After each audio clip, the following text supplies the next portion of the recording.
നമസ്കാരം. ചൈനീസ് വാസ്തു അഥവാ ഫെങ്ഷുയിലേക്ക് സ്വാഗതം.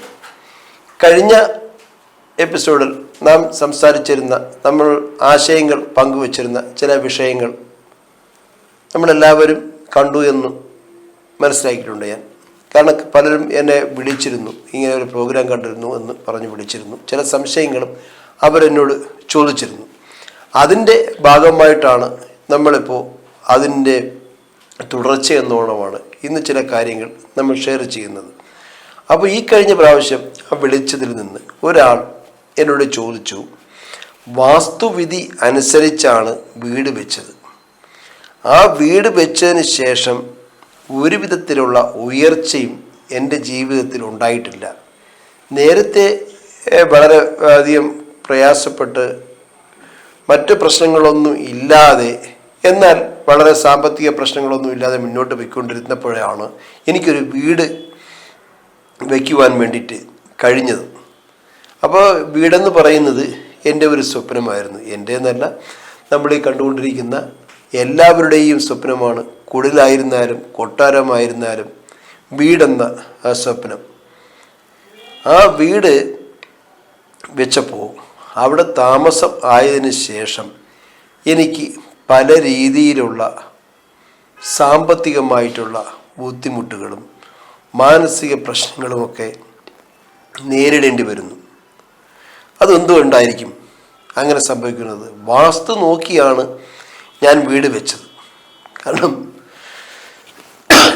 എല്ലാവരും തന്നെ ഇപ്പോൾ വാസ്തു നോക്കിയാണല്ലോ വീട് വയ്ക്കാറുള്ളത്. പ്രശ്നങ്ങളൊന്നും ഇല്ല എങ്കിൽ പോലും വിശ്വാസങ്ങൾ ഏറി കൂടിക്കൂടി വരുന്ന ഒരു സമയമാണത്. അപ്പോൾ ഇത് വാസ്തു എന്ന് പറയുമ്പോൾ ഇന്നോ ഇന്നലെയോ തുടങ്ങിയതല്ല. നൂറ്റാണ്ടുകൾക്ക് മുമ്പ് തന്നെ നമ്മുടെ പൂർവികർ നമുക്ക് പകർന്നു തന്നതാണ് വാസ്തു എന്ന് പറയുന്നത്. അതുമായിട്ട് ബന്ധപ്പെട്ട് നമുക്ക് നമ്മുടെ ജീവിതം സുരക്ഷിതമായി സമാധാനത്തോടെ സാമ്പത്തിക ഭദ്രതയോട് കൂടിയിട്ട് ജീവിക്കുവാൻ മനുഷ്യൻ്റെ സ്വത്തിനും അതുപോലെ തന്നെ ജീവനും സംരക്ഷണം കിട്ടുന്നതിന് വേണ്ടിയിട്ടാണ് വാസ്തു നമുക്ക് പകർന്നു തന്നിട്ടുള്ളത്. അപ്പോൾ ആ വാസ്തുവിലൂടെ നമ്മൾ കടന്നു പോകുമ്പോഴാണ് വാസ്തുവിധി അനുസരിച്ച് ചെയ്തിട്ടുള്ള വീടുകളിൽ പോലും ഇതുപോലുള്ള പ്രശ്നങ്ങൾ ഉണ്ടാകുന്നുണ്ട് എന്ന് നാം പറഞ്ഞത്. അതായത് കോഴിക്കോട്ടുകാരൻ്റെ ആ ഒരു ചോദ്യം വന്നിട്ടുള്ളത്. അപ്പോൾ നമുക്ക് എന്ത് ചെയ്യാൻ പറ്റും? അപ്പോൾ ചൈനീസ് വാസ്തു എന്ന് പറയുമ്പോൾ അഥവാ ഫെങ്ഷുയി എന്ന് പറയുമ്പോൾ നമുക്ക് ഒരു കാരണവശാലും ഇടിക്കലോ പൊളിക്കലോ കൂട്ടിച്ചേർക്കലോ ഇല്ലെങ്കിൽ വേറെ ഏതെങ്കിലും രീതിയിലുള്ള കർമ്മങ്ങളോ നമുക്ക് ചെയ്യേണ്ടതായിട്ട് വരുന്നില്ല എന്നുള്ളതാണ് ഫെങ്ഷുയിയെ ആൾക്കാർ എല്ലാവരും തന്നെ ഫോളോ ചെയ്യുവാനുള്ള പ്രധാന കാരണങ്ങളിൽ ഒന്ന്. ഓരോ വീടും വ്യത്യസ്തമായിരിക്കും. അതിൻ്റെ ഘടനയും ഭൂമിയുടെ വ്യത്യാസവും ഏരിയയുടെ വ്യത്യാസവും ഒക്കെ. ഇപ്പം നമുക്ക് എറണാകുളത്തുള്ള ഒരു ഭൂമിയുടെ ഘടനയായിരിക്കില്ല ഇടുക്കിയിൽ, ഇല്ലെങ്കിൽ വയനാട്, അല്ലെങ്കിൽ തിരുവനന്തപുരത്ത്, ആറ്റിങ്ങൽ, ഇങ്ങനെയുള്ള സ്ഥലങ്ങളിൽ ഉണ്ടാകാറുള്ളത്. അപ്പോൾ ഓരോരുത്തർക്കും വ്യത്യസ്തമായിട്ടുള്ള ഭൂമിഘടനയാണ് ഉള്ളത്. അതനുസരിച്ചായിരിക്കും അവർ വീട് വെച്ചിട്ടുള്ളത്. അപ്പം നമുക്ക് ചെയ്യാൻ പറ്റുന്നത്, നമ്മുടെ വീടുമായിട്ട് ബന്ധപ്പെട്ട് ഇദ്ദേഹം പറയുന്നത്, ഈ വീട്ടിൽ വന്നതിന് ശേഷം സാമ്പത്തികമായിട്ട് ഒരു പൈസ പോലും മിച്ചം വയ്ക്കുവാൻ കഴിയാത്ത ഒരവസ്ഥ എൻ്റെ ജീവിതത്തിലുണ്ട്. സാമ്പത്തിക നഷ്ടങ്ങൾ മാത്രമേ ഉള്ളൂ. എത്ര പൈസ ഞാൻ സമ്പാദിച്ചു കൊണ്ടുവന്നാലും ഒരു പൈസ പോലും മിച്ചം വയ്ക്കുവാൻ കഴിയാത്ത ഒരവസ്ഥ എനിക്കുണ്ട്. അതിന് നമുക്ക് എന്താണ് ചെയ്യാൻ പറ്റുക എന്നാണ്. അതായത് ഭൂമിയിൽ മനുഷ്യൻ പല രീതിയിലുള്ള തൊഴിലുകളും ബിസിനസ്സുകളും മറ്റ് അധ്വാനങ്ങളുമൊക്കെ ചെയ്ത് സാമ്പത്തികമായിട്ട്, അതായത് മനുഷ്യൻ്റെ യന്ത്രമെന്ന് പറയുന്നത് കായികമായിട്ട് അദ്ദേഹത്തിൻ്റെ ഓരോരുത്തരുടെയും ശരീരം തന്നെയാണ് അധ്വാനിക്കുന്നത്. ശരീരം കൊണ്ടാണല്ലോ അധ്വാനിക്കുന്നത്. അപ്പോൾ അവൻ്റെ യന്ത്രവും മനുഷ്യൻ്റെ ശരീരം തന്നെയാണല്ലോ. ആ അധ്വാനിക്കുന്ന ശരീരത്തിൽ നിന്ന് വിയർപ്പൊഴുക്കി കൊണ്ടുവന്നു കഴിഞ്ഞാൽ, വിയർപ്പൊഴുക്കിയും ഒഴുക്കാതെയും ബിസിനസ് ചെയ്തും മറ്റ് പല മേഖലകളിൽ പ്രവർത്തിച്ചും ജോലി ചെയ്തും സ്ഥാപനങ്ങൾ നടത്തിയും ഒക്കെ നമുക്ക് സമ്പത്ത് വരുന്നു. ആ സമ്പത്ത് ഇപ്പം ഏത് രീതിയിൽ കൂടെ, നേരായ മാർഗത്തിലൂടെ നമ്മൾ അധ്വാനിച്ചുണ്ടാക്കുന്ന പണം ഒരു പൈസ പോലും നമുക്ക് മിച്ചം വയ്ക്കാൻ കഴിയാത്ത ഒരവസ്ഥ വന്നാൽ നമുക്ക് എന്ത് ചെയ്യാൻ കഴിയും? അതിന് നമ്മുടെ വീട്ടിൽ എന്തെങ്കിലും ദോഷമുണ്ടോ? നമ്മുടെ വീടുമായിട്ട് എന്തെങ്കിലും ഇതുമായിട്ട് ബന്ധപ്പെട്ട വിഷയമാണോ എന്നാണ് അദ്ദേഹത്തിൻ്റെ ചോദ്യം. അപ്പോൾ അദ്ദേഹത്തിനോട് ഞാൻ പറഞ്ഞു, നിങ്ങളൊരു കാര്യം ചെയ്യൂ, ഒന്നുകിൽ നിങ്ങളുടെ വീട് വിളിച്ചിട്ട് നേരിട്ട് എന്നെ കാണിക്കുക. നേരിട്ട് കാണുമ്പോൾ അവിടെ എന്താണ് പ്രതിവിധി ചെയ്യേണ്ടത് എന്ന് നമുക്ക് അറിയുവാൻ കഴിയും. അങ്ങനെ പ്രതിവിധി ചെയ്യുന്നതിലൂടെയാണ് നമുക്ക് മാറ്റങ്ങൾ അനിവാര്യമാണോ ഇല്ലയോ എന്ന് അറിയാൻ കഴിയുന്നത്. ആ മാറ്റമാണ് നമ്മുടെ പ്രധാനപ്പെട്ട ഒരു വിഷയമായിട്ട് വരുന്നത്. നമുക്ക് വീട് നേരിട്ട് കാണാതെ ഒരു കാരണവശാലും കൃത്യമായ റിസൾട്ട് പറയുവാൻ സാധിക്കില്ല. അതിൻ്റെ കാരണം എന്തെന്ന് വെച്ച് കഴിഞ്ഞാൽ, ഇപ്പോൾ നേരത്തെ പറഞ്ഞതുപോലെ പല വീടുകളും വ്യത്യസ്തമായിട്ടുള്ള രീതിയിലായിരിക്കുമല്ലോ പണി കഴിപ്പിച്ചിട്ടുള്ളത്. പല വീടുകളും വ്യത്യസ്തമായിട്ടുള്ള രീതിയിലായിരിക്കുമല്ലോ പണി കഴിപ്പിച്ചിട്ടുള്ളത്. അപ്പോൾ ആ പണി ചെയ്തിട്ടുള്ളപ്പോൾ, ഉദാഹരണത്തിന് ഇപ്പം സാമ്പത്തിക പ്രശ്നമാണ് അദ്ദേഹത്തിൻ്റെ വീട്ടിൽ ഏറ്റവും കൂടുതലായിട്ട് കാണുന്നത്. ഇങ്ങനെ സാമ്പത്തിക പ്രശ്നം ഉണ്ടെങ്കിൽ അതിൻ്റെ പ്രധാന കാരണം എന്തായിരിക്കും? അദ്ദേഹത്തിൻ്റെ വീട്ടിലെ വെൽത്ത് കോർണർ അഥവാ സമ്പത്തിൻ്റെ മൂല, അഗ്നികോൾ എന്ന് ഭാരതീയ വാസ്തുവിൽ പറയുന്ന ആ സ്ഥാനം ആ വീടിൻ്റെ 1/4 വിട്ടുകിടക്കുകയോ, അഥവാ അവിടെ ഒരു സെപ്റ്റി ടാങ്ക് വരികയോ അല്ലെങ്കിൽ കിണർ വരികയോ ചെയ്തു കഴിഞ്ഞാൽ തീർച്ചയായിട്ടും അവിടെ ഏതെങ്കിലും രീതിയിലുള്ള നെഗറ്റീവ് ഉണ്ടെങ്കിൽ അത് നമ്മുടെ കാഴ്ചയിലൂടെ മാത്രമേ നമുക്കത് ശ്രദ്ധിച്ചാൽ മനസ്സിലാവൂ. അങ്ങനെ ഉണ്ടെങ്കിൽ അവിടെ തീർച്ചയായിട്ടും സാമ്പത്തികമായിട്ട് അധിക ചിലവുകൾ ഉണ്ടാവാനുള്ള കാരണം ഉണ്ടാകും എന്നാണ് ചൈനീസ് വാസ്തു പറയുന്നത്. തെളിയിക്കപ്പെട്ട സത്യങ്ങളെയാണ് ശാസ്ത്രം എന്ന് വിശേഷിപ്പിക്കുന്നത്. നമ്മുടെ ചൈനീസ് വാസ്തു അഥവാ ഫെങ്ഷുയി കലയും ശാസ്ത്രവും സമ്മേളിക്കുന്ന നല്ല ഒരു കോമ്പിനേഷനാണ് ചൈനീസ് വാസ്തു എന്ന് പറയുന്നത്.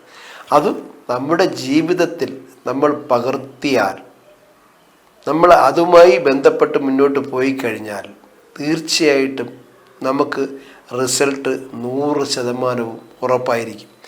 കഴിഞ്ഞ 24 വർഷമായിട്ട് ഞാൻ ഈ മേഖലയിൽ തന്നെ ഫെങ്ഷുയി അഥവാ വാസ്തു, ചൈനീസ് വാസ്തുവിൽ രംഗത്തുണ്ട്. ഇടയ്ക്ക് 2-3 വർഷം ആ കോവിഡിന് ശേഷം മറ്റ് TV-കളിലൊന്നും പ്രോഗ്രാം ചെയ്യാനായിട്ടുള്ള ഒരു ഇത് എനിക്കുണ്ടായിട്ടില്ല. എനിക്കുള്ള സമയമില്ലായിരുന്നു, മറ്റു ചില പ്രത്യേക കാരണങ്ങളുണ്ടായിരുന്നു. അതുകൊണ്ടാണ് അതിന് കഴിയാതെ പോയത്. ഇപ്പോൾ സൂര്യ TV-യിലായിരുന്നാലും, ജയ്ഹിന്ദിലായിരുന്നാലും, ACB-യിലായിരുന്നാലും, കൈരളിയിലായിരുന്നാലും അങ്ങനെ വിവിധങ്ങളായിട്ടുള്ള ചാനലുകളിൽ പ്രോഗ്രാം ചെയ്തിട്ടുണ്ട്. ലൈവ് പ്രോഗ്രാമൊക്കെ ചെയ്തിട്ടുണ്ട്. ACB അടക്കമുള്ള ചാനലുകളിലാണ് ഞാൻ പ്രോഗ്രാം ചെയ്തിട്ടുള്ളത്. അതുകൊണ്ട് ജനങ്ങൾക്കെല്ലാം അറിയാം, നേരിട്ടറിയാം കാര്യങ്ങൾ. അപ്പം നമ്മൾ പറഞ്ഞു വരുന്ന വിഷയം അതല്ല, നമ്മുടെ വീടിൻ്റെ തെക്ക് കിഴക്ക് മൂലയെ എങ്ങനെ പരിപാലിച്ചാൽ, അതായത് ക്ഷയിച്ചു പോയ ജീവശക്തിയെ എങ്ങനെ ശക്തി ഉള്ളതാക്കി ജീവൻ വെപ്പിച്ച് ശക്തി ഉള്ളതാക്കാം, അതാണ് നമ്മുടെ ഇന്നത്തെ ചിന്തനീയം. അപ്പോൾ നമുക്ക് സാമ്പത്തിക ബുദ്ധിമുട്ട് ഉള്ളപ്പോൾ, സാമ്പത്തികമായിട്ട് ഇപ്പോൾ ഒരു ഇടിക്കലോ പൊളിക്കലോ കെട്ടിടത്തിൻ്റെ നിർമ്മിതിയിൽ മാറ്റം വരുത്താതെ നമുക്ക് എങ്ങനെ ആ വീടിനെ നഷ്ടപ്പെട്ടു പോയ ചൈതന്യം തിരികെ കൊണ്ടുവരാൻ കഴിയും, അതാണ് നമ്മുടെ പ്രസക്തമായിട്ടുള്ള ചോദ്യം. അതിന് നമുക്ക് ചെയ്യാൻ പറ്റുന്നത്, ഇപ്പോൾ 1, 2, 3 സെൻറ്റ് സ്ഥലത്ത് നമ്മളൊരു വീട് വെച്ചിട്ടുണ്ടെങ്കിൽ ഒരു കാരണവശാലും നമുക്ക് എന്ത് ചെയ്യാൻ കഴിയില്ല, ഈ നിർമ്മാണ പ്രവർത്തനങ്ങൾ നമുക്ക് നടത്താൻ കഴിയില്ല എന്നുള്ളത് യാതൊരു സംശയവുമില്ല. അങ്ങനെ നിർമ്മാണ പ്രവർത്തനം നമ്മൾ നടത്തേണ്ടി വരുമ്പോൾ അതിലുപരിയായിട്ട് നമുക്ക് ഫെങ്ഷുയി എന്ന് പറയുമ്പോൾ, ചൈനീസ് വാസ്തു എന്ന് പറയുമ്പോൾ ചില ടൂൾസുകളും ഉപകരണങ്ങളും ഒക്കെ വെച്ച് ചില കണക്ക് കൂട്ടലുകളുടെയും മറ്റ് എലമെൻസിൻ്റെയും ഒക്കെ രീതി അനുസരിച്ചാണ് നമ്മൾ കാര്യങ്ങൾ മുന്നോട്ട് കൊണ്ടുപോകുന്നത്. അങ്ങനെ മുന്നോട്ട് കൊണ്ടുപോകുമ്പോൾ ഇതെന്ന് പറയുന്ന തെക്ക് കിഴക്കെന്ന് പറയുന്ന വുഡിൻ്റെ സ്ഥാനമാണ്, വെൽത്തിൻ്റെ സ്ഥാനമാണ്.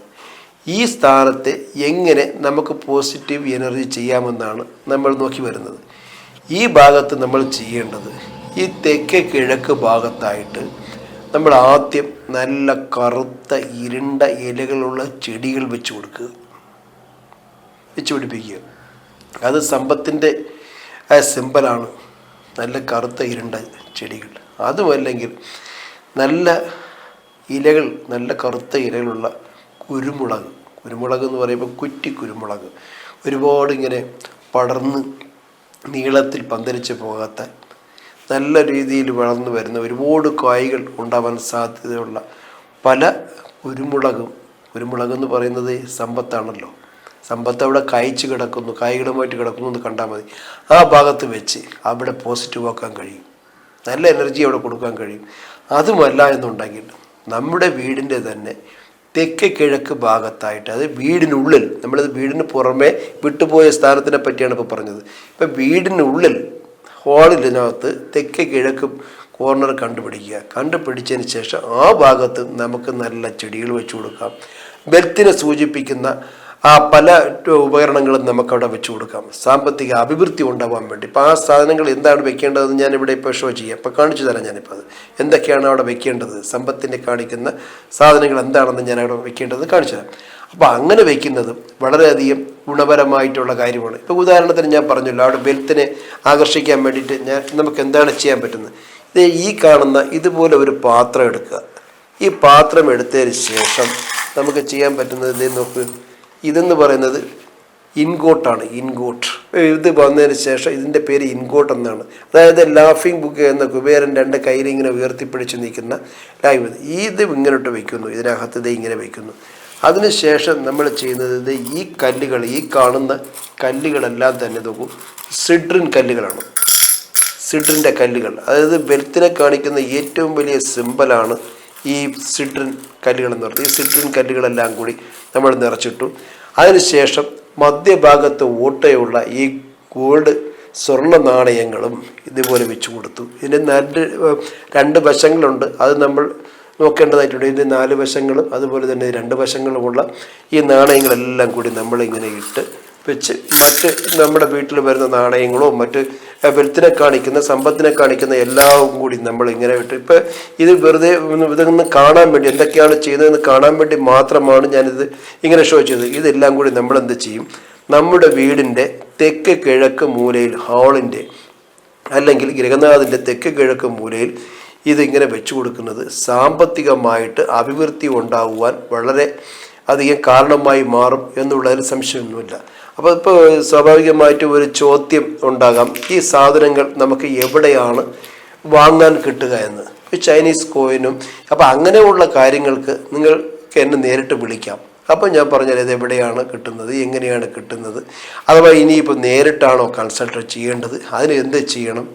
അപ്പോൾ അങ്ങനെയുള്ള കാര്യങ്ങൾക്ക് നേരിട്ട് എന്നെ വിളിക്കുമ്പോൾ ഞാൻ ഈ കാര്യങ്ങളെല്ലാം പറഞ്ഞു തരാം. എങ്ങനെയാണ്, ഏത് രീതിയിലാണ്, ഇത് എവിടെ നിന്ന് കൊറിയറായിട്ട് ഇവിടെ നിന്ന് അയക്കാൻ പറ്റുമോ, ആ സാധനങ്ങൾ എനിക്ക് എവിടെ സ്ഥാപിക്കണം, എൻ്റെ വീടിൻ്റെ തെക്ക് കിഴക്ക് മൂല എങ്ങനെയാണ് കണ്ടുപിടിക്കേണ്ടത് എന്നൊക്കെയുള്ള കാര്യങ്ങൾ പറയുവാൻ പറ്റും. അതുപോലെ തന്നെ നാം മറ്റൊരു കാര്യം കൂടി കാണേണ്ടതുണ്ട്. നമ്മുടെ ചൈനീസ് വാസ്തു അനുസരിച്ച് ഓരോരുത്തരും ഒക്കെ ഓരോ കുവാ നമ്പർ എന്ന് പറയും. കുവാ നമ്പർ എന്ന് പറയുമ്പോൾ ജനിച്ച ദിവസവും മാസവും വർഷവും DOV നമ്പർ എടുത്ത് അതിനെ കാൽക്കുലേറ്റ് ചെയ്യുമ്പോൾ ഈസ്റ്റ് ഗ്രൂപ്പും വെസ്റ്റ് ഗ്രൂപ്പും എന്ന് പറയുന്ന 2 ഗ്രൂപ്പുകളുണ്ടാവും. ആ ഗ്രൂപ്പിൽ ഏതെങ്കിലും ഒരു ഗ്രൂപ്പിൽപ്പെട്ട ആളായിരിക്കും നിങ്ങൾ. അപ്പോൾ അങ്ങനെയാണെങ്കിൽ നിങ്ങളും അതുപോലെ ഞാനും. അങ്ങനെ ഉദാഹരണത്തിന് എൻ്റെ നമ്പർ, കുവാ നമ്പർ 1 മുതൽ 9 വരെയുള്ള നമ്പർ ഏതാണെന്ന് നമുക്ക് പരിശോധിക്കേണ്ടിയിരിക്കുന്നു. കുവാ നമ്പർ നമുക്ക് കാൽക്കുലേറ്റ് ചെയ്ത് അത് കണ്ടുപിടിക്കുവാനും എൻ്റെ ഏറ്റവും നല്ല കോർണറുകൾ അല്ലെങ്കിൽ എൻ്റെ ഏറ്റവും നല്ല സെക്ടറുകൾ ഏതാണെന്ന് കണ്ടുപിടിക്കുവാനും നമുക്ക് കഴിയും. ഉദാഹരണത്തിന് ഇപ്പോൾ എൻ്റെ നമ്പർ എന്ന് പറയുന്നത്, ലക്കി നമ്പർ അഥവാ കുവാ നമ്പർ എന്ന് പറയുന്നത് 1 അപ്പോൾ 1 ആവുമ്പോൾ എൻ്റെ ഈ സ്റ്റാർ അനുസരിച്ച് സൗത്ത് ഈസ്റ്റാണ് എൻ്റെ അഭിവൃദ്ധിയുടെ സ്ഥാനം. അപ്പം ആ സ്ഥാനമാണ് നേരത്തെ പറഞ്ഞതുപോലെ വിട്ട് കിടക്കുന്നതെങ്കിൽ അതെന്നെ കൂടുതലായിട്ട് ബാധിക്കുമെന്നാണ് നാം മനസ്സിലാക്കേണ്ടത്. അങ്ങനെ ബാധിച്ചിട്ടുണ്ടെങ്കിൽ എൻ്റെ സ്ഥാനത്തെ, എൻ്റെ south east, east, north, south, ഇങ്ങനെ 4 സ്ഥാനങ്ങളെയാണ് നാം പോസിറ്റീവ് ആക്കേണ്ടതുള്ളത്. അതിൽ ഏറ്റവും കൂടുതൽ സാമ്പത്തിക അഭിവൃദ്ധിക്ക് വേണ്ടിയിട്ട് നമ്മൾ ചെയ്യേണ്ടത് സൗത്ത് ഈസ്റ്റ് കോർണറിനെയാണ്. അപ്പോൾ ആ സൗത്ത് ഈസ്റ്റ് കോർണർ കൂടുതൽ ബൂസ്റ്റ് ചെയ്യുന്നതിന് വേണ്ടിയാണ് നമ്മൾ ഇതുപോലുള്ള ഇങ്ങനെ ഈ കാണുന്ന രീതിയിലുള്ള വലിയ ഒരു പോട്ടായിരിക്കും നമ്മൾ എടുക്കുന്നത്. അതിനകത്ത് നിറയെ നാണയങ്ങളും കാര്യങ്ങളല്ല, ഇത്ര ചെറുതായിരിക്കില്ല, വളരെ ഷോ ആയിട്ടുള്ള, ഇതിപ്പോൾ ഒരുപാട് ഉപകരണങ്ങളെല്ലാം കൂടെ ചേർത്ത് അലങ്കരിച്ച് ആണ് വയ്ക്കുന്നത്. എപ്പോഴും ബെൽത്തിനെ ആകർഷിക്കുവാൻ വേണ്ടിയിട്ടുള്ള പല സാധനങ്ങളും നമ്മൾ ആ തെക്ക് കിഴക്ക് മൂലയിൽ വയ്ക്കും. അതിലൂടെ ഈ പറയുന്ന ഈ നമ്പർ 1 ആ വീട്ടിലുണ്ടെങ്കിൽ, അതായത് നമ്പർ 1 ഉണ്ടെന്നുണ്ടെങ്കിൽ അങ്ങനെ ഉള്ളവരുടെ വ്യക്തികളുടെ, ഇപ്പോൾ ഭാര്യ, ഭർത്താവ്, അതുപോലെ തന്നെയാണ് മക്കൾ, 2 മക്കളെല്ലാം ഉണ്ടാവുമല്ലോ. അപ്പോൾ ആ കുട്ടിയുടെ ഈയൊക്കെ സൗത്ത് ഈസ്റ്റ് ഭാഗത്താണെങ്കിൽ അവിടെയും നമുക്ക് പോസിറ്റീവ് ആക്കുവാൻ വേണ്ടി ഇങ്ങനെയുള്ള കാര്യങ്ങൾ ചെയ്യാം. അങ്ങനെ ചെയ്യുന്നതിലൂടെ നമ്മുടെ ജീവിതത്തിൽ ഒരുപാട് അഭിവൃദ്ധി ഉണ്ടാകും. അതുപോലെ തന്നെ വരവിലധികം ചെലവിനെ നമുക്ക് പിടിച്ചു നിർത്തുവാൻ കഴിയുമെന്നുള്ളതിലും യാതൊരു സംശയവും ചൈനീസ് വാസ്തു അഥവാ ഫെങ് ഷുയിക്കില്ല. അതുകൊണ്ട് ഇങ്ങനെയുള്ള കാര്യങ്ങളൊക്കെ ചെയ്ത് നമ്മൾ മുന്നോട്ട് പോകുന്നത് വളരെയധികം നല്ലതായിരിക്കും.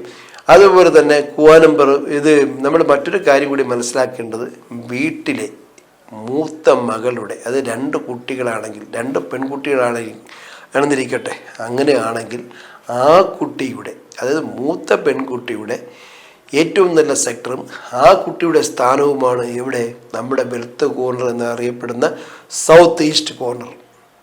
വെൽത്തിനെയാണ് എപ്പോഴും അത് കാണിക്കുന്നത്. അപ്പോൾ ആ വെൽത്ത് കോർണർ ഇപ്പോൾ സാമ്പത്തികമായിട്ടുള്ള പ്രശ്നങ്ങൾ ഉണ്ടാകാനുള്ള കാരണങ്ങൾ അതാണെന്ന് പറഞ്ഞു. അതുപോലെ തന്നെ അതിനെ പോസിറ്റീവ് ആക്കാനുള്ള കാരണങ്ങൾ ഏത് രീതി കൂടെയാണ് ചെയ്യാമെന്ന് പറഞ്ഞു. അതിനെ ഇടിച്ചു നിരത്താതെയും കൂട്ടിച്ചേർക്കലുകളില്ലാതെയും ഏത് രീതിയിൽ നമുക്ക് പോസിറ്റീവ് ആക്കാമെന്നുള്ള കാര്യം നമ്മളിവിടെ ഷെയർ ചെയ്ത് കഴിഞ്ഞു.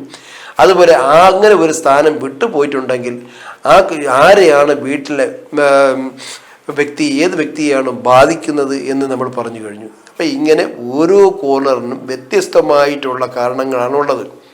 അതുപോലെ തന്നെ നമ്മുടെ വിട്ടുപോയിട്ടുള്ള ഒരു കാര്യം കൂടിയുണ്ട്. നമ്മുടെ വീടിൻ്റെ ഉള്ളിൽ ഇന്നിപ്പോൾ നമ്മൾ ഏറ്റവും കൂടുതൽ പഴയ കാലത്ത് നമ്മളെല്ലാവരും തന്നെ ഉപയോഗിച്ചിരുന്ന സ്ഥാനമാണ്, വീട്ടിന് പുറത്താണ് നമ്മുടെ ടോയ്ലറ്റുകൾ ഉണ്ടായിരുന്നത്. അതായത് നമ്മുടെ മലമൂത്ര വിസർജനങ്ങൾ ചെയ്യുവാനും നമുക്ക് കുടിക്കുവാനും എടുക്കുവാനും മറ്റു കാര്യങ്ങൾക്കെല്ലാം വീടിന് പുറത്തായിരുന്നു ഉണ്ടായിരുന്നതെങ്കിൽ ഇന്നല്ല വർഷങ്ങളായിട്ട് നമ്മുടെ വീടിനകത്ത് തന്നെയാണ് വളരെയധികം ആഡംബരത്തോടു കൂടി ഈ വക കാര്യങ്ങൾ നമ്മൾ സ്ഥാപിച്ചിരിക്കുന്നത്.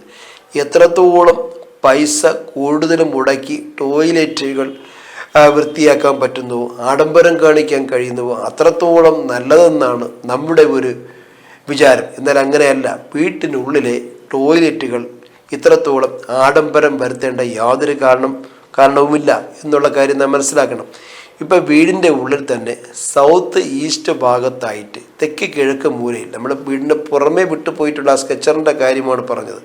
അപ്പോൾ ആ ഒരു വിഷയത്തോടും ആ ഒരു വിഷയം എങ്ങനെ ആയിരിക്കും എന്നുള്ളത് ഇനിയിപ്പോൾ അടുത്ത എപ്പിസോഡിൽ നമുക്കത് വിശദമായിട്ട് പഠിക്കാം. തെക്ക് കിഴക്കാണ് നമ്മൾ തുടർന്നുകൊണ്ടിരിക്കുന്നത്. അപ്പോൾ ഇതുവരെയും പരിപാടി കണ്ടുകൊണ്ടിരുന്നവർക്കെല്ലാം നന്ദി. അപ്പോൾ ഇതിൻ്റെ തുടർച്ച നിങ്ങൾ കാണാൻ മറക്കരുത്. വീണ്ടും കാണണം. മർക്കട മുഷ്ടിയെല്ലാം ഉപേക്ഷിച്ച് ജീവിതത്തിൻ്റെ ഉയർച്ചയ്ക്ക് വേണ്ടിയിട്ടും സമാധാനത്തിനും സന്തോഷത്തിനും വേണ്ടിയിട്ടും യന്ത്രമോ മന്ത്രമോ അന്ധവിശ്വാസങ്ങളോ ഒന്നും പ്രചരിപ്പിക്കാത്ത ഒരു ബോസ് ഫെങ് ഷുയി എന്ന അനുഭവമാണ് ഞാൻ നിങ്ങളുമായിട്ട് ഷെയർ ചെയ്തത്. അടുത്ത എപ്പിസോഡിൽ വീണ്ടും കാണാം. നന്ദി, നമസ്കാരം.